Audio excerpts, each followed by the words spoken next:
Olá, sejam bem-vindos ao nosso podcast Norte Imobiliário. Hoje vamos falar sobre um tema essencial para o desenvolvimento econômico do norte de Portugal. O turismo de negócio é o crescente investimento estrangeiro na região. Um setor em crescimento e cheio de oportunidades. Para entendermos melhor esse cenário e os desafios jurídicos envolvidos, temos a honra de receber a doutora Daniela Tolbo, advogada idealizadora da Sociedade de Advogado Toldo e Quintana, especializada em soluções jurídicas para empresas e investidores. Há 20 anos no mercado do norte de Portugal, temos a honra de receber a minha querida amiga doutora Daniela. Seja bem-vinda. Olá, Vânia, tudo bom? É um prazer estar aqui com você. Igualmente, ter você aqui é mesmo muito bom no meu podcast de estreia, não poderia ser diferente. Já trabalhamos juntas há alguns anos, conheço a sua qualidade do trabalho, muito focada, muito exigente, sempre atenta à necessidade dos seus clientes, investidores ou não. E é uma honra ter você aqui conosco. Obrigada. O norte de Portugal tem sido a bola da vez.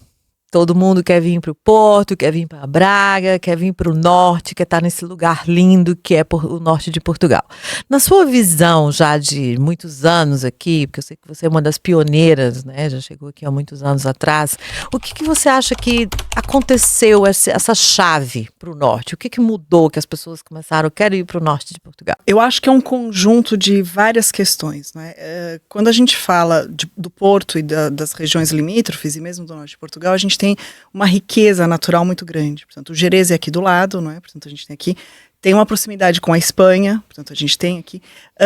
E eu acho que o que foi decisivo lá no pós-crise, 2008, 2009, naquela pós-crise, foram os preços. Então, assim, a gente tinha uma qualidade para investimento no norte, com um preço muito mais acessível do que Lisboa, que é a capital.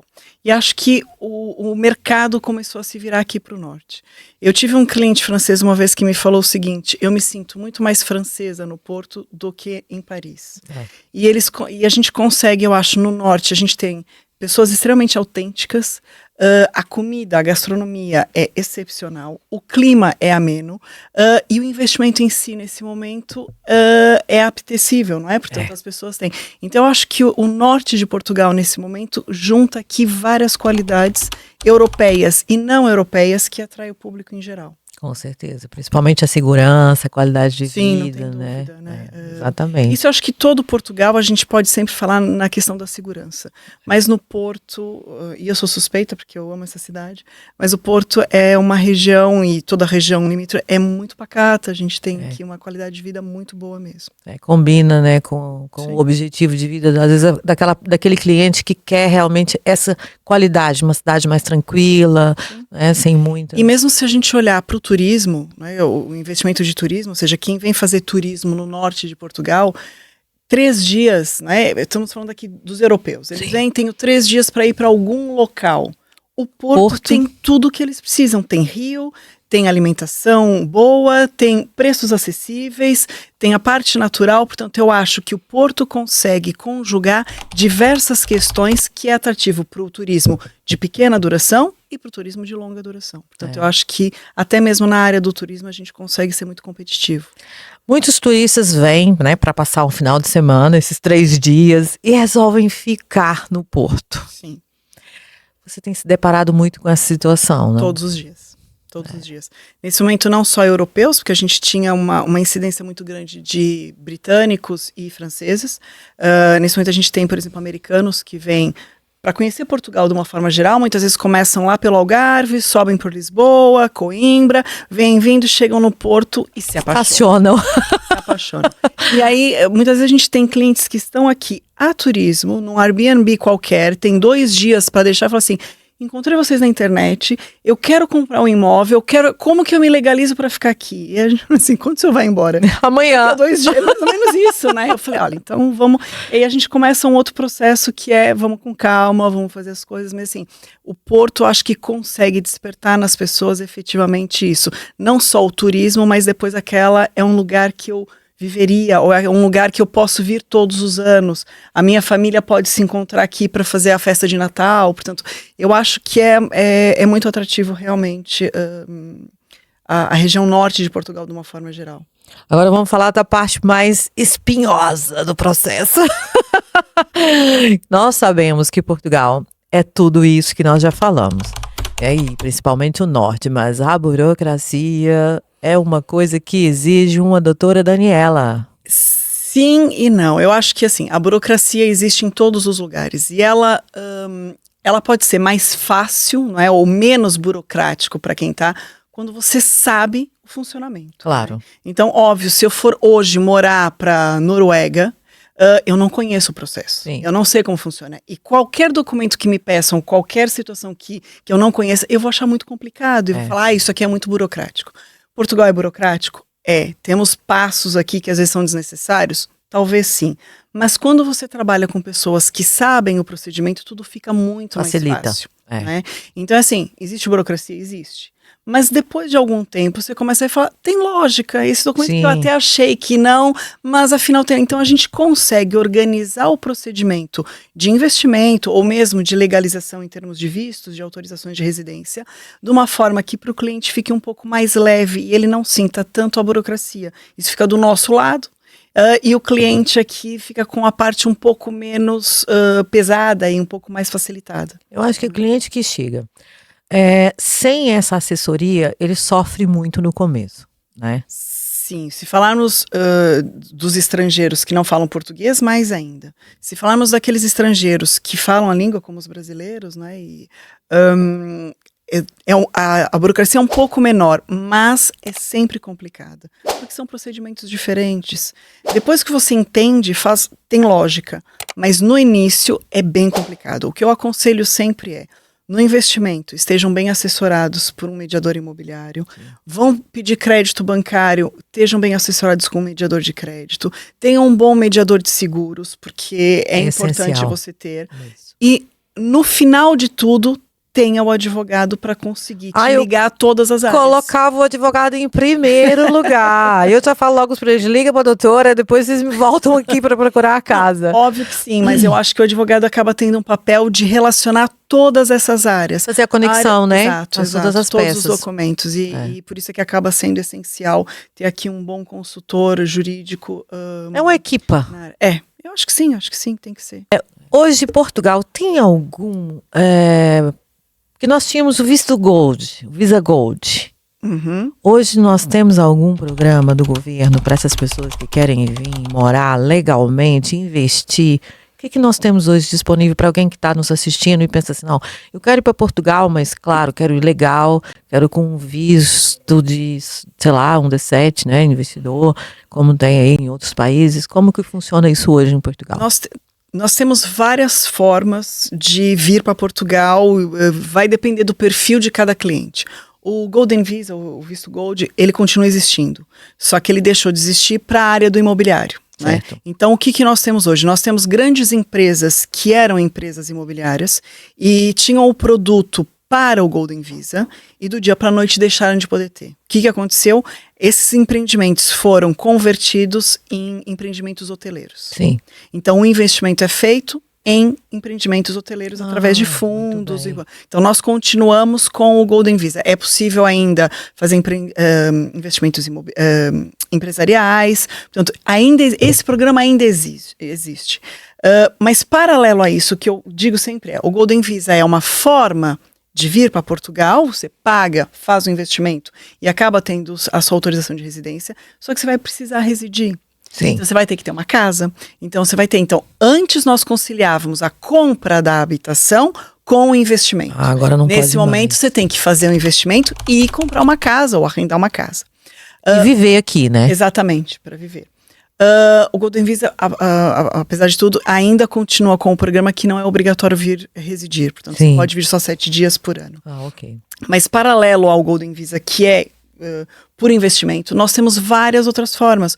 O D7, por exemplo, como você disse, é um visto que, se você tiver rentabilidade passiva fora de Portugal, que consiga te manter o dia a dia em Portugal, você tá elegível, você é elegível para esse tipo de... Os reformados, por exemplo. Exatamente. Não é? Ou você tem um apartamento alugado, arrendado fora de Portugal, que te dá uma renda fixa, é elegível para vir morar em Portugal através disso.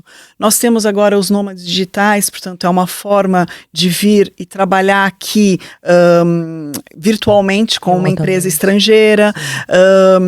Temos os estudantes que vêm e acabam ficando muitas vezes, e temos efetivamente aquelas pessoas que são empreendedoras. Eu quero morar em Portugal, eu tenho algum rendimento em outro país, no Brasil, ou seja lá onde for, mas quero abrir o meu negócio em Portugal. Então tem que constituir uma sociedade, então assim, é mudar de vida. Então existe sempre uma forma de vir, desde que se faça o procedimento correto. E muitas vezes o que eu percebo é que as pessoas vêm e depois é que falam como que eu faço. Só que o processo começa lá fora, o processo começa antes de vir. Então, é importante, consulte um advogado, consulte alguém que possa te ajudar, enquanto você ainda está no seu país de origem, comece o procedimento e depois venha para Portugal. Mesmo porque os vistos, né, as pessoas têm que entender que os vistos eles são emitidos no país de origem. Né? Então, sempre foi. Só que Portugal, durante um período até muito prolongado, permitiu que as pessoas viessem e depois se legalizassem.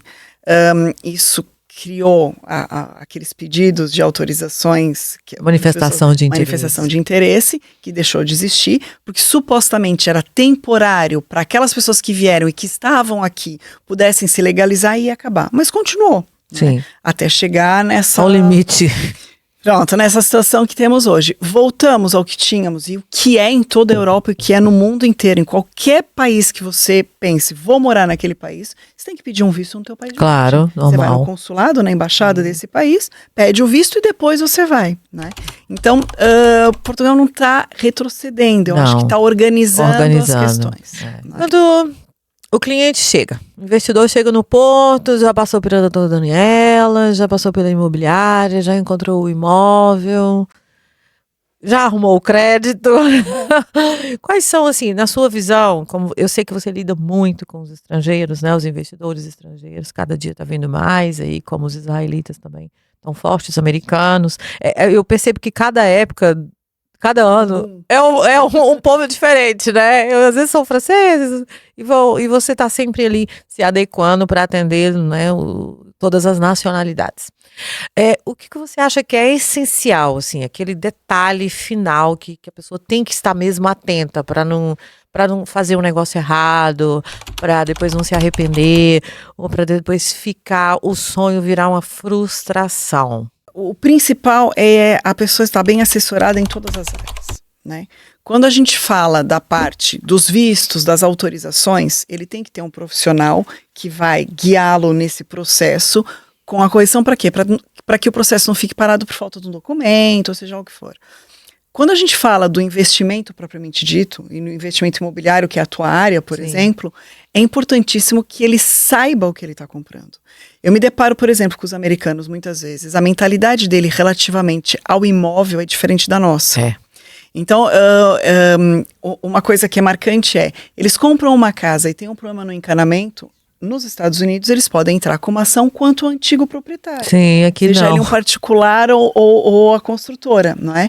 Aqui não, aqui quando você compra um imóvel usado, você compra um imóvel no estado em que ele está e você assume esse risco. Todos os problemas. Então, por exemplo, para um americano que eu conheço a realidade deles, o que eu falo, para você investir com segurança, contrate alguém que te faça uma inspeção do imóvel em relação à canalização, eletricidade, enfim, toda a parte técnica. E você precisa ter um técnico para verificar. E quando você fizer a oferta do valor, você sabe o que você está oferecendo, porque você sabe as reparações que você vai ter que fazer em seguida. Com certeza. Não é? Então, eu acho que o mais importante é o conhecimento. Sim. Então, quando você vai para um país que você não conhece as regras e não entende o procedimento, você tem que se assessorar de pessoas que conheçam as regras e que possam te guiar em todo o processo. Para não virar depois uma frustração, né? Porque é muito fácil você frustrar alguém, porque a expectativa das pessoas são diferentes, não é?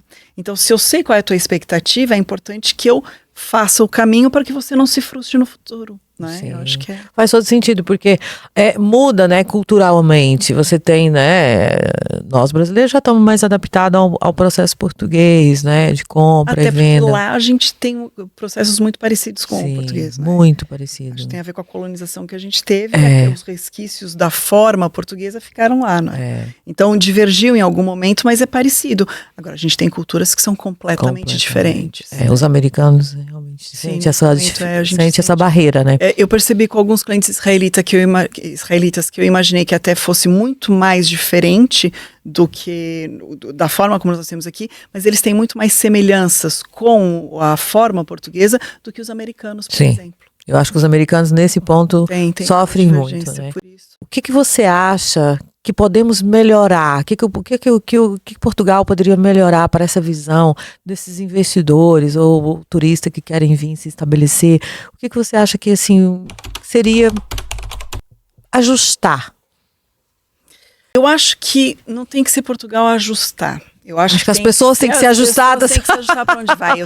Também é verdade. Eu acho que quando você muda, você tem que estar de peito aberto para a realidade do outro. Mudar tudo, né? Então eu acho que o primeiro passo é quem vem entender para onde vai e como deve se portar e qual é o funcionamento.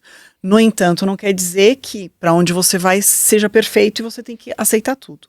Então, óbvio que existem coisas em todos os lugares que têm que ser melhoradas.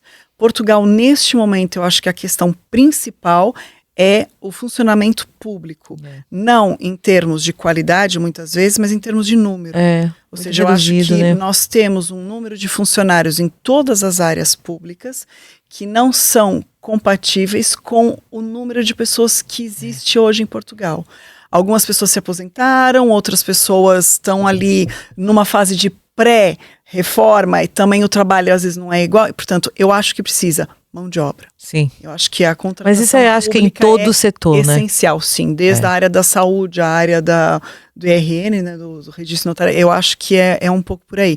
E eu acho que se aumentar aqui o volume de profissionais na área pública, eu acho que depois as coisas começam a se regularizar. Sim. Porque o que nós temos hoje é a demora, não é? Portanto, você vai pedir um visto, fica 2 anos para conseguir. Você vai comprar um imóvel, se você tentar fazer um casa pronta, por exemplo, são meses para conseguir fazer um agendamento. Então, assim, eu acho que é a demora que Portugal, nesse momento, pode talvez ajustar um pouco para melhorar as coisas. Era isso que eu queria te perguntar, na próxima pergunta. Quais são os impactos, né, que está gerando em Portugal essa vinda demasiada de turistas e investidores? Eu acho que é efetivamente Portugal tem muitas coisas boas, mas não se preparou para a avalanche de pessoas que vieram para cá. Eu acho que é um pouco por aí. É necessário, foi feita toda uma campanha para a imigração em Portugal, né, durante muito tempo, e a gente precisa de imigrantes em Portugal, não temos dúvida, mão de obra nova é necessário, portanto foi feita uma campanha mundial em termos de governo mesmo, para vir, e as pessoas vieram. Não sei se vieram rápido demais, mas eu acho que aqui o timing é que não está ajustado. As pessoas estão chegando e depois nós não temos a infraestrutura necessária para receber. Também temos uma questão que acho que é importante dizer. Todo mundo que vem, ou mesmo os portugueses, tentam ficar sempre numa linha certa, que é o quê? A linha de praia, Porto, Lisboa e Algarve, não é? E nós esquecemos que nós temos todo o interior do país que necessita de gente para morar, de investimento, não é? De investimento e tal. E Portugal é um país extremamente pequeno. É muito rápido você chegar da Régua ao Porto.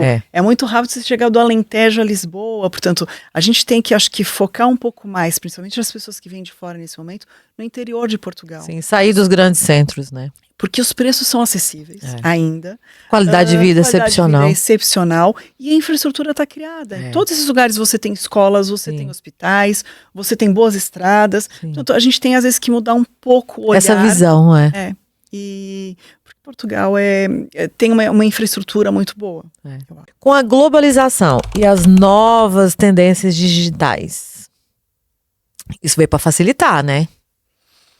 Sim. E não. E não. Já imaginava. Óbvio que sim, a gente o mundo digital e o Covid foi um marco nisso, que a gente teve que, trancado em casa, teve que se adaptar e o mundo digital se tornou muito mais presente na vida de quase todo mundo. Algumas questões são muito fáceis de resolver online. Portanto, a gente tem clientes, às vezes, nos Estados Unidos que precisam da gente online, a gente resolve o problema, faz uma reunião por um Zoom, enfim, um Google Meeting, e a gente consegue resolver a situação, é enviada uma procuração e a gente dá o andamento que é necessário. Por outro lado, pela facilidade, as pessoas acham que tudo é possível. Ah, tá. Tem um limite. Não é? E aí tem o limite da legalidade das coisas. Por exemplo, ainda não tinha sido feita uma lei que seria possível fazer escrituras online. Sim. A plataforma nunca foi criada e a lei deixou de existir. Portanto, já não é possível. Mas tem gente que acha que sim.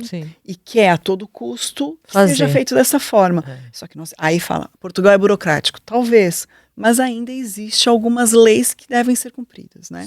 Então, assim, o mundo digital facilitou, principalmente na área dos negócios, mas a gente ainda tem que ter algum cuidado. Por exemplo, eu compro uma casa online, o mediador vai lá e faz um vídeo e me mostra a casa. Só que quando chega não era exatamente aquilo que eu imaginava, porque é uma questão de imaginação.